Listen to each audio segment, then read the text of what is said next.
Good evening, class. Today we are going to present to you all about a retail company known as TJ Maxx.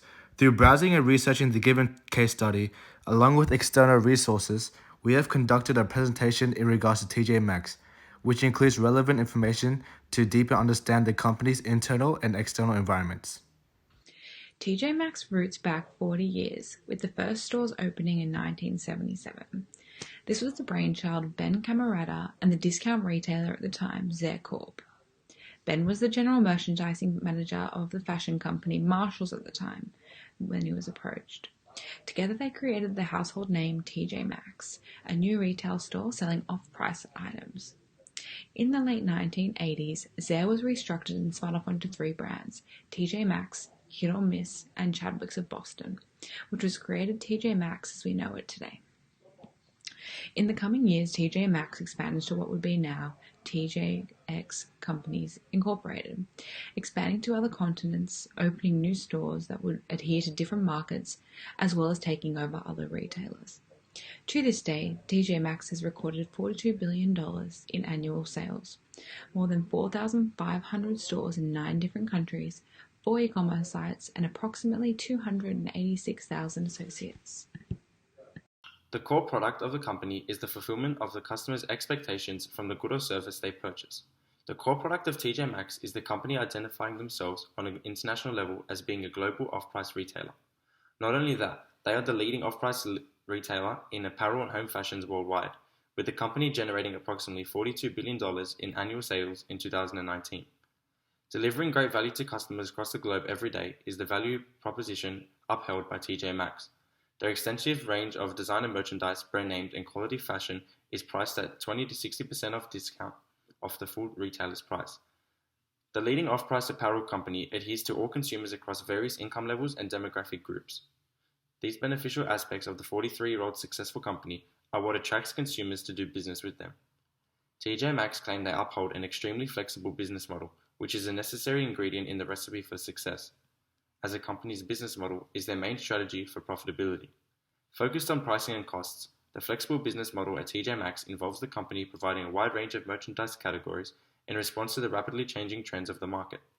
Sourcing the merchandise globally and pricing their products in accordance to their market preferences allows TJ Maxx to have a successful business model. TJ Maxx segments its customers into 5 main categories: age, gender, income, social status, and shopping habits. The company uses a combination of demographic, geographic, and psychographic segmentation to create their main target market segments. There are 5 main segments they focus on: age, gender, income, and socioeconomic class. Their target consumers are women between the age of 25 to 54, middle to upper class income, are fashionable and value conscious, and those who usually shop at high-end specialty department stores. TJ Maxx's main key market is in the US, where they are the largest discount retailer, with both TJ Maxx and Marshalls brand. They serve a similar market in Canada through their brands HomeSense, Winners, and Marshalls. In Europe, in particular the UK, it operated TJ Maxx under the name TK Maxx, as well as the HomeSense chains. Although TJ Maxx mostly targets the female consumer, they use differentiated marketing to target different segments in store. This can be seen with each section of the store targeting a particular segment, such as men's, females, kids, cosmetics, homewares, and teens. Within the distinct segments, there are behavioral characteristics that stand out. By having no walls in store between departments, TJ Maxx reaches out to their target consumer, prompting her with the option to explore a variety of merchandise groups. This enables the customer to view more items with the potential to purchase more, which will lead to an obvious increase in sales. By targeting the upper middle class income, TJ Maxx advertises their designer apparel, yet maintains their 20 to 60% off full retailer's price. This is a great use of behavioral segmentation, as the upper middle class female is value and fashion conscious. The overall aim is to then display the high fashion product at a relatively low price tag attached. This will emphasize the value. TJ Maxx's competitors include Macy's, Abercrombie & Fitch, and Nordstrom. Macy's is an extremely credible and strong brand, however isn't as valuable a company as it once was. The business, however, does have an impressive luxury goods portfolio and does have an extremely high level of customer satisfaction, meaning they do have a loyal customer base. Abercrombie & Fitch's strengths lie in their global brand recognition. Despite the slightly limited overseas presence, it still is instantly recognizable globally. Additionally, they have a strong omni-channel approach, offering efficient operations and services, including click and collect, free returns, and reserve in store. Finally, their innovative store layout with dynamic interiors and unique in-store customer experience provides them with a competitive advantage. Nordstrom is positioned as a high-end department store and have achieved a competitive advantage through partnering with smaller brands such as Topshop and Allbirds. These strategic brands essentially drive sales growth 30% quicker than other non-strategic brands. Another key strength of Nordstrom is their providing of an extremely personalized customer service experience, greeting customers upon arrival to their stores and closely assisting them with their shopping experience from start to finish.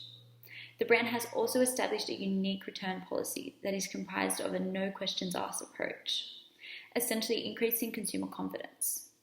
And finally, Nordstrom provides free shipping on every order, irrespective of how much a consumer spends.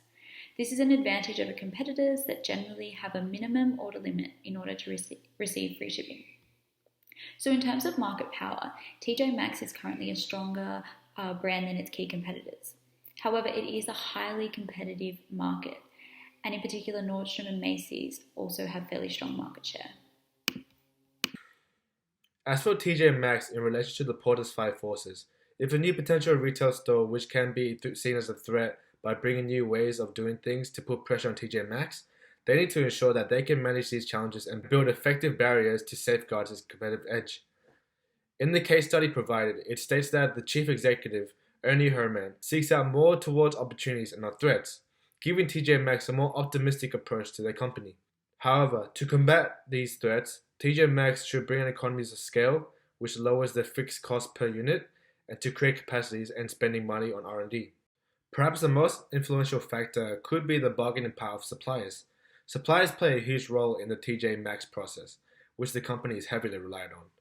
Higher supplier bargaining power means that there is a lower overall profitability of TJ Maxx retail stores, as powerful suppliers in the service sector use their negotiating power to extract higher prices from the firms in the department stores field.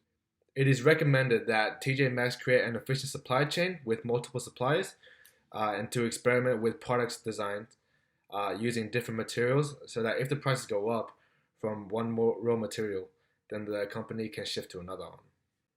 As for the buyers go, they want the best possible products that TJ Maxx has available and are very demanding. This is then therefore putting pressure on the organization and could affect their profitability in the long run. The smaller and more powerful the customer base is of TJ Maxx, the higher the bargaining power of the customers, and also the higher their ability is to seek increasing discounts and offers. TJ Maxx should create a large base of customers, which in then return reduces the amount of bargaining buyers and provides them an opportunity to streamline its sales and production process. Innovating new products is crucial. Customers often offer on established products, so if TJ Maxx keep on coming up with new products and ideas, it will equal to limiting the bargaining power of buyers. When a new potential product or service meets customer needs in different ways outside of TJ Maxx, the threat of a substitute product or service is high if it values a value proposition that is uniquely different from our present offerings of the industry. TJ Maxx can reduce threats of substitute products or services by first being more service-oriented rather than being just product-oriented, by understanding the core need of the customer rather than what the customer is buying, and also to increase the switching costs for the customers. The rivalry in the industry is seen as an intense battle that will then eventually drive down prices and decrease the sale margins of TJ Maxx. This competitive competition takes a toll on TJ Maxx in the long run. So to combat against this rivalry, TJ Maxx should make sure that they are sustainably different from their competitors, as previously mentioned before. And also TJ Maxx should collaborate with some of their competitors to increase the market size, rather than just competing for a small market. TJ Maxx has numerous strengths which has enabled them to maintain a stable financial growth over the years. They have developed a strong customer base by continually providing high-quality products for their customers. They have a low-cost structure enabling them to sell these goods at significantly lower prices and providing cost advantages over their competitors. These affordable brand name goods are the predominant features in their marketing campaigns. Their marketing efforts are seen in their TV advertisements, strong presence on various social media platforms, and their interactive website. TJ Maxx has developed a unique brand positioning in their large portfolio of products with many unique offerings which their competitors don't have. Unlike many other stores shifting business to an online platform, TJ Maxx remains with their physical stores. This is because they offer the treasure hunt shopping experience, where customers must search through their stores to find quality products at value prices. This is a concept which customers love as it makes it feel like they are scoring a deal. It also influences them to make purchases as their inventory is limited, therefore they must buy it before it goes. TJ Maxx also shows strengths in their innovativeness and its ability to enter new markets. To do so, they must develop new products in order to meet the new market's wants and needs. This is apparent in their recent movement into the technology market. TJ Maxx created a targeted mobile ads in order to raise awareness of their new association with this market. TJ Maxx, with its flourishing success, is faced by varying internal and external factors which provide hiccups to its continual increasing revenue and profits. Internally, TJ Maxx has gaps in its product range, as it sourcing from over 17,000 vendors, relies on finding a differentiated product mix and a unique selection of products.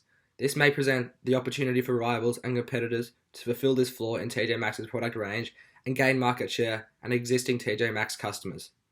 Additionally, forecasting demand for the products they source is near impossible to predict as trends continually come up and go, as does consumer demand. For TJ Maxx, failures to recognize when certain products will be popular or not may lead to exceedingly high inventory costs as a result of the failure to sell products due to lack of demand or missed opportunities because they could not predict future trends and demand. Moreover, TJ Maxx employs mainly local workers with low amounts from racial backgrounds. The high employee turnover rate assumes they fail to facilitate workers from other cultures due to their lack of knowledge and cultural behaviors. With the continually evolving social views on a diversified workforce, consumer recognition of the workforce they employ may lead to weakened sales and may be deemed as racist or inadequately able to appeal to the ever-evolving recognition of consumers' views on social equality and acceptance. To overcome the varying gaps in TJ Maxx's product range, they should create surveys to send out to consumers asking what products they would like to be stocked. This would give them an invaluable insight into the products consumers are wanting and they are missing. As a result, they would increase sales and maximize profits, as well as satisfy consumer wants. Similarly, to accurately forecast demand for its products, TJ Maxx should conduct market research from its customers to gauge an understanding of what is popular and what isn't. Alternatively, they could hire a team of trend analysts which go out and seek popular trends so that TJ Maxx can maximize sales and profits from meeting these trends. Lastly, to overcome its lack of diversity in its workforce, TJ Maxx should aim to understand different cultures and employ people from different racial backgrounds. This will adhere to the ever-evolving social standards set by society, in which people are passionate about a diversified, discrimination-free workforce.